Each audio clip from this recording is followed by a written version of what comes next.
Welcome back to another Geek What video, and today I'm taking you over the best $200 PC build for April and May 2016. So make sure to drop a like rating and to subscribe. Without any further ado, let's get into the build. Now, with any build I always get asked, how does it perform, James? Now, this build will smash 720p. You can even venture up to 1080p in some of the titles such as World of Warcraft, League of Legends, Minecraft, CSGO, but 720p with this build really is where it's at. For $200 you can't be expecting to venture up into high settings at 1080p, but medium and high settings at 720p is certainly achievable. So let's start off with the CPU. The CPU I went for was the AMD A8 7600. It's a 3.1 GHz quad-core processor. Now, let me break that down for you a little bit. 3.1 GHz is the speed of this CPU. Now, with this CPU not having a K at the end of the 7600, it means that you can't overclock this CPU. Given the budget, we're going for a cheap motherboard and we're not getting an aftermarket cooler, therefore overclocking wouldn't be something you'd be able to do anyway.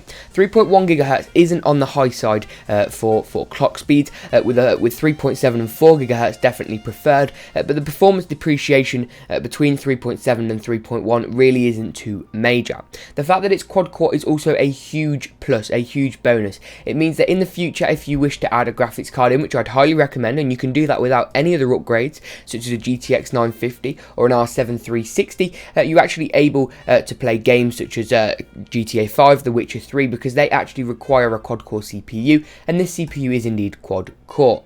The motherboard I went for was the Asus A68HM-E. It's a micro ATX motherboard, and what that means is it's not the smallest size, which would be a mini ITX, and it's not the biggest size, the biggest mainstream size, which would be ATX, and it's instead in the middle, meaning you get the best value. You also get the best sort of cross between small and compact and big and overkill. You get plenty of slots for everything you need. You've got 2 RAM DIMM slots, which is all you really need.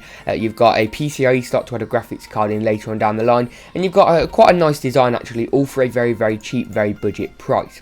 It is worth noting that with this motherboard you have no front panel USB 3 connectivity, which means if you were to buy a case with a USB 3 port on the front, you can't actually plug that in. But don't worry, the motherboard does have USB 3 ports on the I/O shield at the back where you plug everything in, so that isn't going to cause you too much of an issue.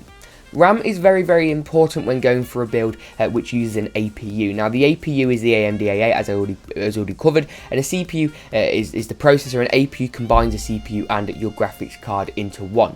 It really, really likes dual channel, and it also really likes really fast memory. Now, dual channel is when you have 2 DIMMs, which would be like 2 4GB DIMMs, for example. But given the budget constraints, I've had to go for 1 4GB DIMM, and I highly advise that you add another 4GB DIMM in later on down the line.